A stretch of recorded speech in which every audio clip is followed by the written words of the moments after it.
Hello, my brothers and sisters in gaming. As always, I am Jonathan, your host here at QuickBird Gaming. Welcome back to the channel, and I thank you for tuning in for another video. We got a whole lot going on here at the channel. In addition to my normal features, I've started doing some Let's Play. I posted my first one this morning for the game Inside. If you've never heard it or seen about it, it's an indie noir platformer puzzle game. It's pretty creepy. It's different. So I invite you to check that out. As always, if you enjoy this content, please consider subscribing to the channel, leaving a like on the video, drop me a comment down below and tell me what you think. If there's a news story you think I missed this week that was significant, let me know down below. It kind of keeps me on track for what I should be covering. Whole lot of news to cover this week.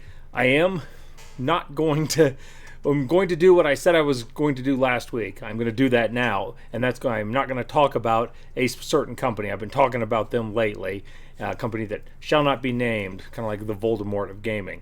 It's not a bad comparison, actually.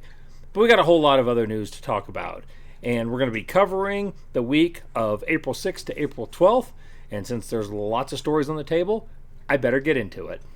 Okay, to get started, I need to talk about my lead story, which is also on my thumbnail, and this article from IGN was one of the best summaries I could find on it. It was posted on Thursday, April 10th. The Legend of Zelda Breath of the Wild's Nintendo Switch 2 edition won't include the DLC. Now, in short, the Switch 2 is supposed to be backwards compatible with Switch 1, and for the most part, it looks like a lot of the Switch 1 games will be available. And Breath of the Wild on the Switch 1 was $60. The DLC was another $20. If you already own those games, you can pay $10 to upgrade them to the enhanced version, which is supposed to have a little better graphics and a little better gameplay, to the Switch 2 version. If you don't own it and you have the Switch 2, it will be $70, and the DLCs are not included in that, so it'll be another $20, and it will still be $90. Now, this has been kind of unique to me in the sense that this has created almost universal backlash across the board. And even in the game's media, most people are questioning this and questioning Nintendo, why they are putting out an 8-year-old game that debuted on the Wii U in 2017, and they are still charging, they're charging $90 for the full experience for this. This is just another data point, if you need one, in what Nintendo's doing. And the pattern has become pretty clear at this point. And I think Nintendo is earning themselves a lot of negative press. As I said in my thoughts on the Switch 2 earlier this week, do I think it's going to affect them? Do I think they're going to run out of business? No, of course not. A lot of people are going to buy the Switch 2. People that don't own Breath of the Wild, a lot of people may buy it. They're going to buy $80 Mario Kart games. What I do think it's going to do is it's going to be a barrier to entry for anybody that's not a Nintendo player. I think people that were considering it are going to be turned off by the pricing structure at this point. And to put it bluntly, Nintendo's going to have to keep milking their whales at this. I don't think they're going to get a lot of new business because they're pricing themselves out of competition. That's just my take, but I see pretty much almost nobody is supporting this pricing structure. Yeah, there are a few people that are saying it's okay, but in general, it's pretty much unified the gaming world in opposition, and that takes work. It takes a lot of work to get everybody to agree that you're doing it wrong. Next, I need to talk about the Diablo 4 roadmap, and this article, which comes from the website Dual Shockers and was released on Wednesday, 9 April. Ex-Blizzard president warns Diablo 4 is heading nowhere. And the subheadlines read, former Blizzard president criticizes Diablo 4's rinse and repeat cycle, hinting at a questionable future. Fans express frustration over shallow content, loot, and boss fights in the game's seasonal updates. And the latest roadmap does not appear to be addressing these concerns. Now, the roadmap was released, and it's linked in this article, and it shows how each quarter they're adding some things. They're adding some quality of life. They're adding some bosses. They're adding pets, for whatever that's worth. But Mike Ybarra, who was Blizzard's president until early last year, so about a little over a year ago, he didn't mince words, according to this article, on X. He laid out his thoughts on the game's future. He called the studio's rinse and repeat seasonal cycle, questioned the painfully slow expansion schedule, then said the quiet part out loud. If the cycle continues to just ship without fixing fundamental issues, I'm not sure where Diablo's going. And that's kind of the bottom line. It almost feels like, to put it into a soundbite, Blizzard's going through the motions with Diablo right now. The player base doesn't feel satisfied. Their former president is saying, look, you guys are rudderless. You don't have a plan to address the core problems that fans have identified and players have identified. So I'd say Diablo 4's future is up in the air.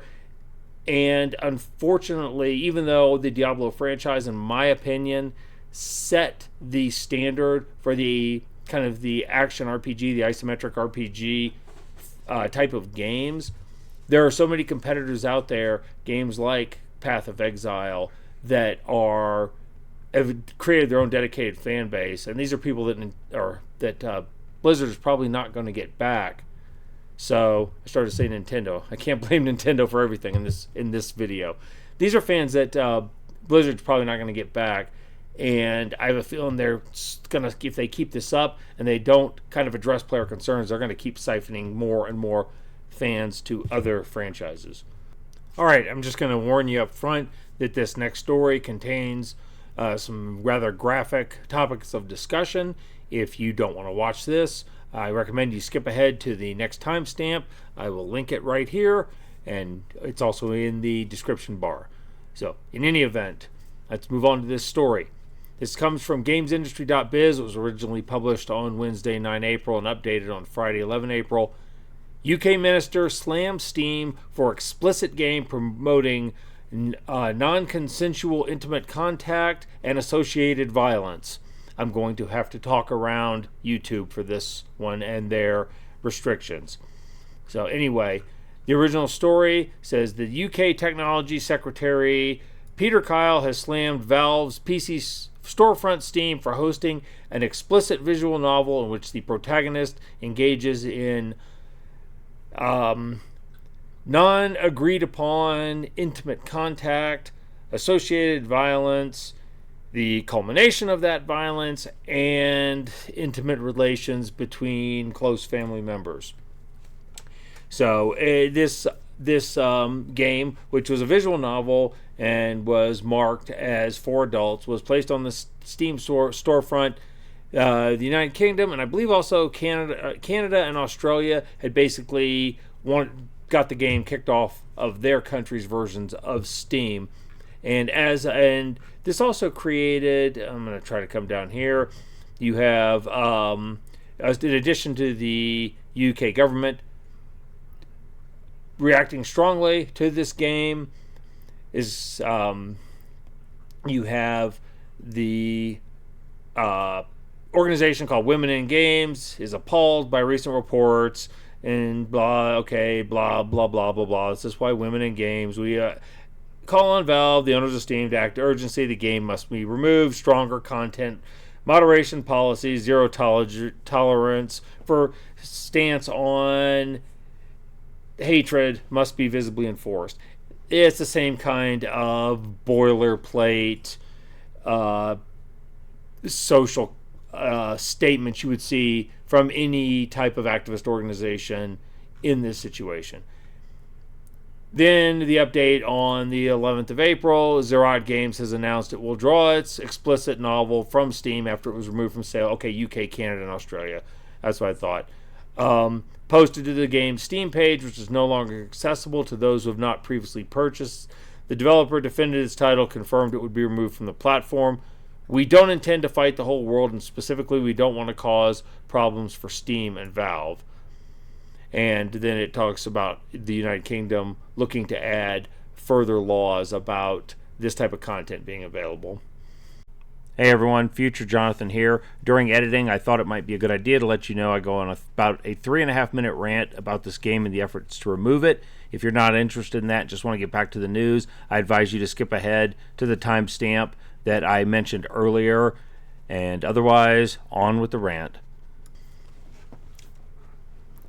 I haven't played the game. I have no desire to play the game. It's not the type of game I like to play. However, as I look at this and I look at all the thrash over it, to me, I think you're going to see the Streisand effect take place here.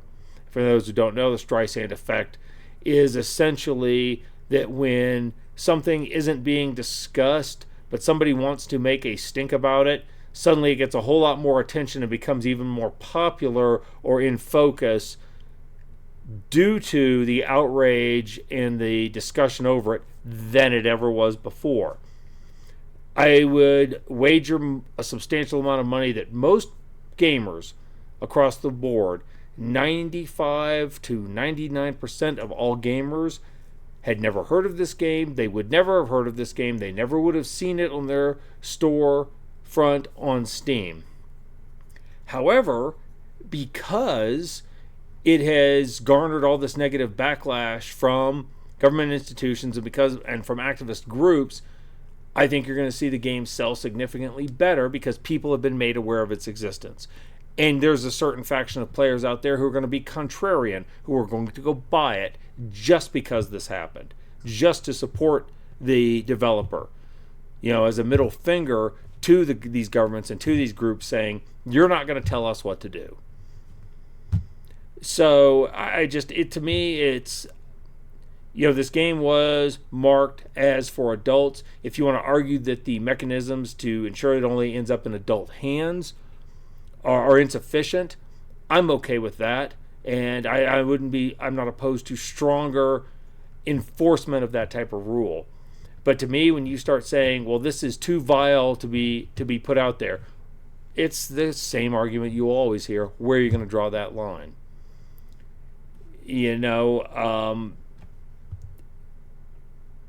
Nobody ever argued about the questionable content in a novel like 50 Shades of Grey. And it's been able to be sold everywhere. Involved violence. It involved intimate, questionable activities of questionable consent, hints of some intimate family relations, or at least kind of dodging around the issue. So where do you start drawing the line? I prefer adults be allowed to indulge in what they want. Now, that doesn't mean Steam had to allow it on their platform, but because it's a privately owned company, they can do what they want. But when you start saying, we're going to start striking these things down, we don't need this in our society, I always ask, who the hell are you to decide what we need in our society? So I think at the end of the day, this is going to actually make a lot more money for Zerat Games than if people would have just ignored it.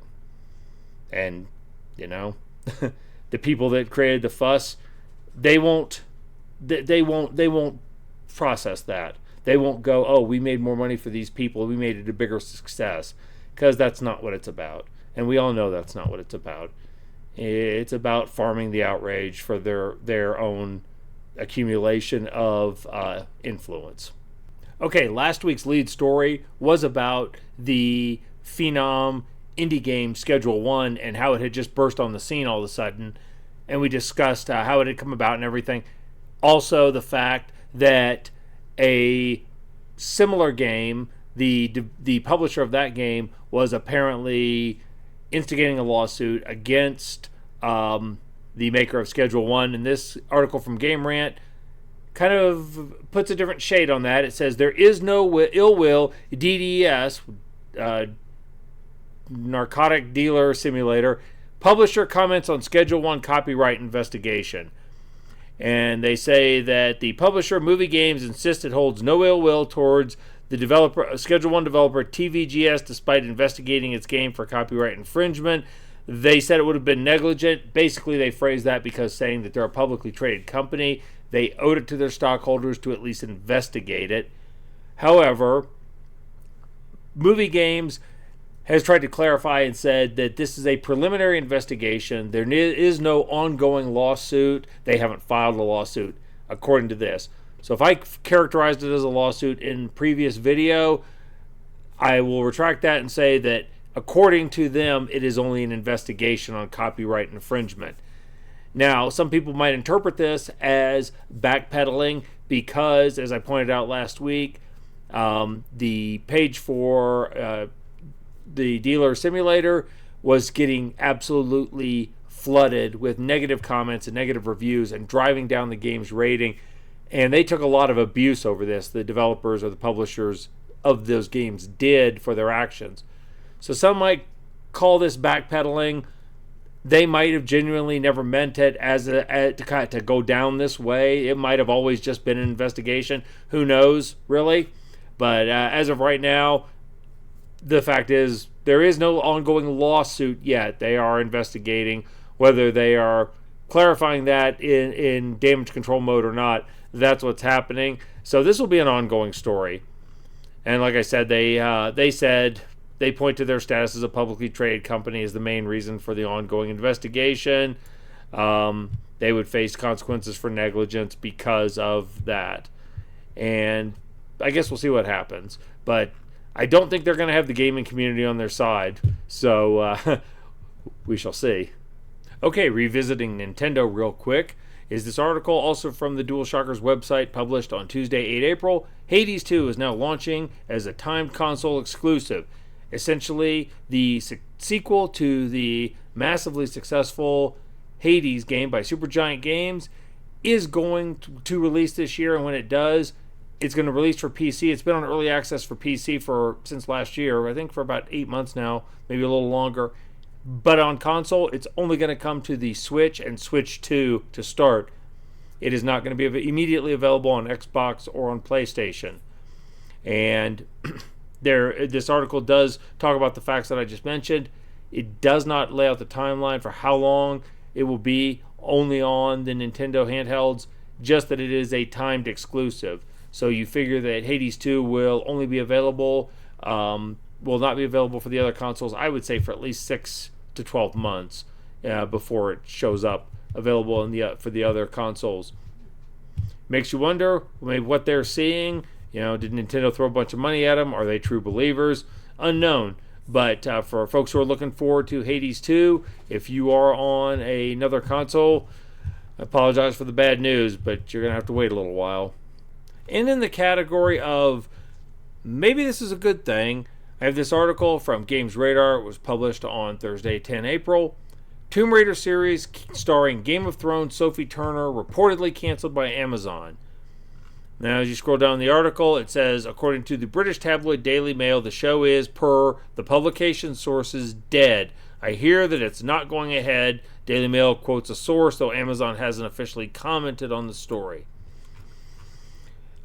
I really have mixed opinions about video game adaptations, especially ones that are being turned into series. On the one hand, you have things like Fallout and Last of Us, which have done pretty well and been pretty well received.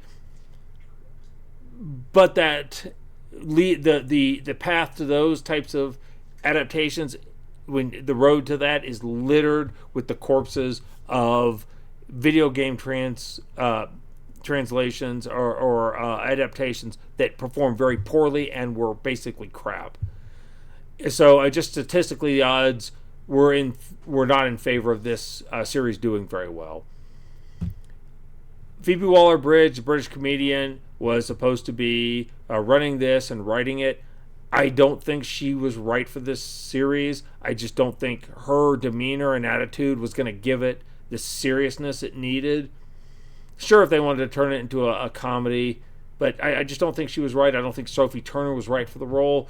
And before you give me a hard time by saying that she's not built for it, I think Alicia Vikander, however you say that actress's name, did a pretty good job in the 2018 Tomb Raider movie that was based on the 2013 Tomb Raider reboot game. And Vikander is built much the same way Turner is. I just don't think Sophie Turner has the right look, and I'll go out on a limb here and maybe get myself in hot water. I just don't think she's that great of an actress, having seen her in Game of Thrones and in the X-Men Apocalypse and Dark Phoenix saga. I don't think she's really got the right look or talent for this role. So I think this was really set up for failure. Tomb Raider may or may not be canceled, depending on what the source says. But if it is, I think I'm okay with it. Better to put it to bed than put it out and have it be horrible. Good news for fans of the Mafia series. as this article comes to us from Video Games Chronicle on Friday, the 11th of April. Mafia, the Old Country's release date has appeared online. So, Mafia, the Old Country is supposed to start a new tale in the Mafia universe going back to the early 1900s. And it was supposed to be out this year and has now been confirmed. As it come down here, stated that the game is set to be released on August 8th. Now, this is via leak, so you always take it with a grain of salt, but it appears we are only about 4 months away from this happening. So people who have enjoyed the Mafia games, this is the first new property releasing in this series, in this franchise, in about 9 years. And let's see, it's releasing on PlayStation, Xbox, and PC. And, okay, yes, Mafia and Mafia 2 received Definitive Edition releases in 2020, but Old Country will be the first entirely new game since Mafia 3 was released in 2016. So, for fans of the franchise, good news. Your wait time is shrinking. New Mafia game on the horizon.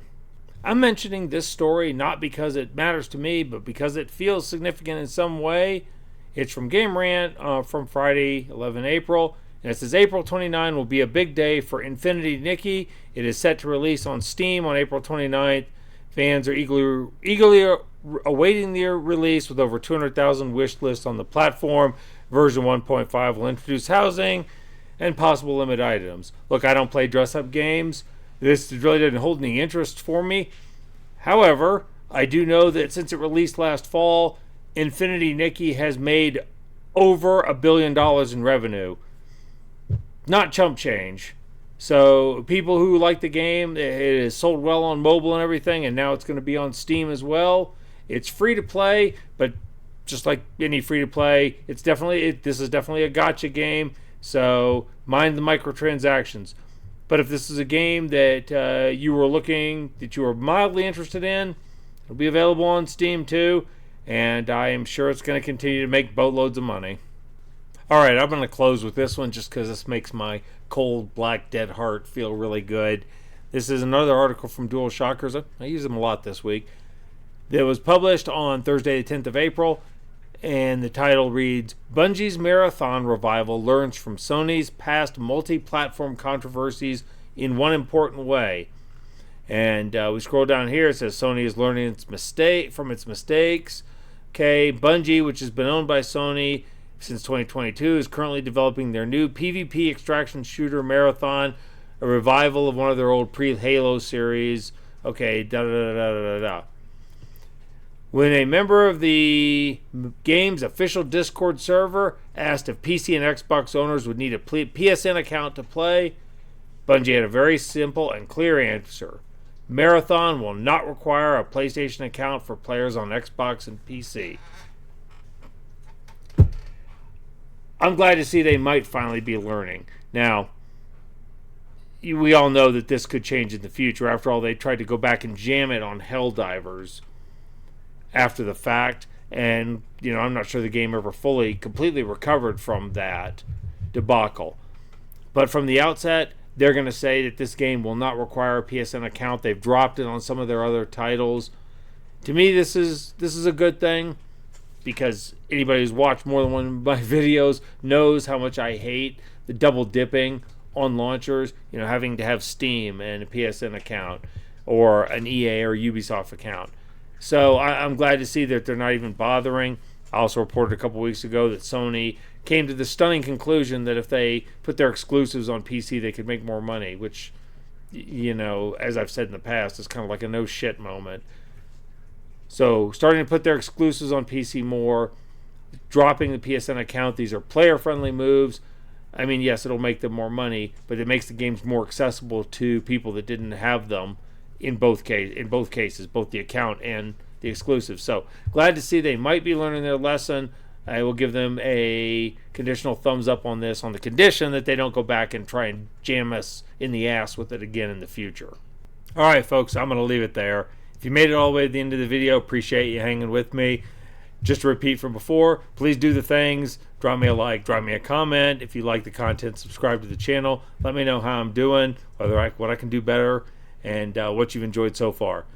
With that, I'm going to call an end to this video. Thanks for tuning in for another episode of Quick Bird News. I'll be back next week with more stories and rants and commentary.